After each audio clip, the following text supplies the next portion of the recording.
চারপাশে লেস লাগিয়ে শুরু করেছি হাতে খড়ির স্লেট বানানোর প্রস্তুতি। বাকি আর্টগুলো করার জন্য ফেভিক্রিলের এই ক্লেটা ব্যবহার করেছি। প্রথমেই যেটা বানাতে শুরু করলাম দেবী সরস্বতীর বীণা। ক্লের দুটো পার্ট ভালোভাবে মিশিয়ে খুব তাড়াতাড়ি জিনিসগুলো বানাতে শুরু করে দিতে হয়।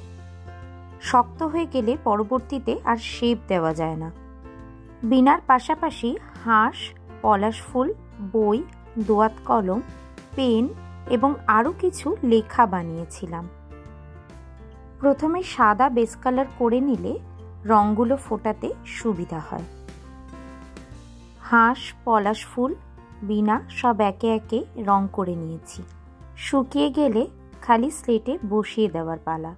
সূক্ষ্ম এই লেখাগুলো করতে বেশ বেগ পেতে হলেও শেষ করার পর খুব ভালো লাগছিল নিজের হাতে সম্পূর্ণটা করতে পেরে। শেষে একটা পেন্সিলও ডেকোরেশন করেছিলাম ময়ূরের পালক দিয়ে।